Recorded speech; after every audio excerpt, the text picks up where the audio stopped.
गोपाळजी, आपण इथे का आलोय?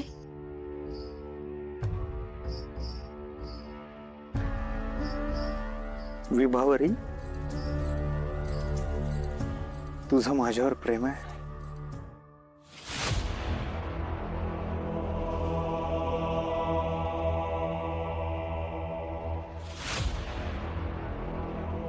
हा? मला माहिती आहे तुझं माझ्यावर प्रेम आहे. हे बघ विभावरी, लपून काहीही मिळणार नाही. तुझ्या नजरेत मी पाहिलंय. ज्या हक्कानं तू मला फोन करून बोलवलं होतंस, मला मिठी मारली होतीस, त्याच वेळी मला कळालं होतं मला तुझ्या तोंडून ऐकायचं आहे प्रेम. बघ, जे मनात आहे ते बोल. लपून काहीही मिळणार नाही.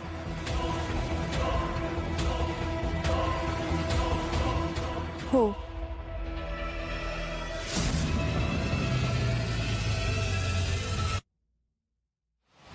विभावरी, हा यज्ञ मी तुझी मदत करायची म्हणून नाही करत आहे.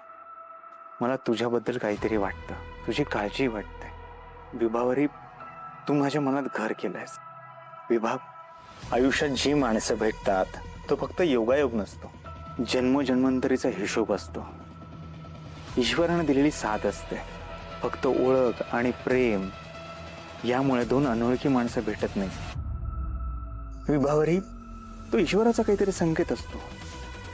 मी माझ्या दिव्य शक्तीने मागच्या काही जन्मात जाऊन पाहिलंय. आपलं गेल्या जन्मात खूप प्रेम होतं, पण गेल्या जन्मात ते पूर्ण नाही होऊ शकलं. ते या जन्मात पूर्ण करूया, हीच योग्य वेळ आहे दोघांना एकमेकात सामावून घेण्याची. आज आपण या नात्याला एक नवीन ओळख देऊया.